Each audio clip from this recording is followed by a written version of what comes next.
নরম মনের হওয়াটা আসলে বড় ঝামেলা। সব কিছুতে ঠকতে হয়।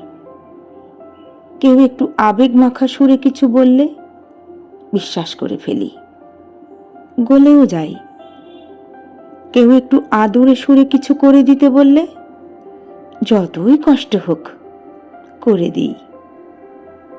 মুখের উপর মানা করতে পারি না। কেউ নিজের বিপদের কথা শেয়ার করলে তার বিপদের সমাধান নিয়ে ভাবতে গিয়ে নিজের বিপদ ডেকে আনি। তবুও শেষ পর্যন্ত চেষ্টা করে যায় যেন তার বিপদটা উদ্ধার হয়ে যায়। আরও কত রকম ভাবে যে নরম মনের হওয়ায় বিপাকে পড়েছি, হিসেব নেই।